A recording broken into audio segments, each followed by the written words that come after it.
On her very first day at work, a young woman accidentally stepped into the company's private executive elevator. The moment the doors closed, her heart nearly stopped. Standing right in front of her was the man from her disastrous blind date the night before. She immediately thought her life was over. The truth was, she had never wanted to go on that blind date in the first place. She only agreed because she was covering for her best friend. Determined to ruin the date, she dressed like a reckless party girl, wore heavy makeup, and bragged non-stop about how countless men were chasing after her. She expected him to walk away in disgust. Instead, he stayed calm. He politely handed her his business card. She laughed at him and mocked the gesture, saying, "A blind date isn't a business meeting." When he tried to introduce himself as an executive, she interrupted him. Complaining about the heat, she joked that nobody cared who he was.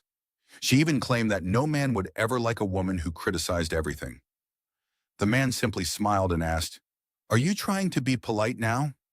Then he requested a moment to reply to an important work message before continuing the conversation. Trying one last time to scare him away, she pointed at herself and boldly declared that creating her glamorous appearance had cost millions. She expected him to be horrified. Instead, he started clapping. With a smile, he admitted that he actually liked women who were honest and unapologetically themselves. Running out of ideas, she made one final shocking move. She casually invited him to spend the night with her.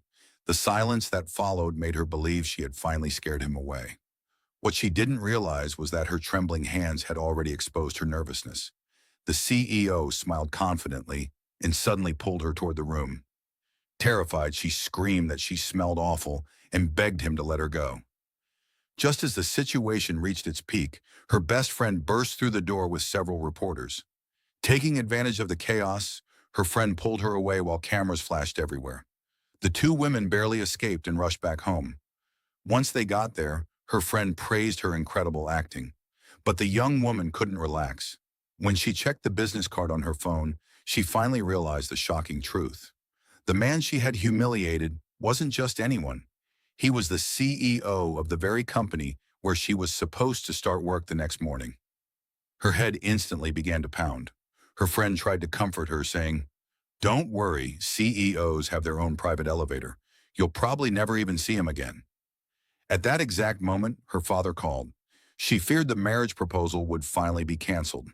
Instead, he asked if she was interested in marrying the successful bachelor. Now she was even more terrified. Desperate for help, she looked at her best friend. Her friend refused to take responsibility and jokingly reminded her once again, "Relax. The CEO uses a private elevator. Ordinary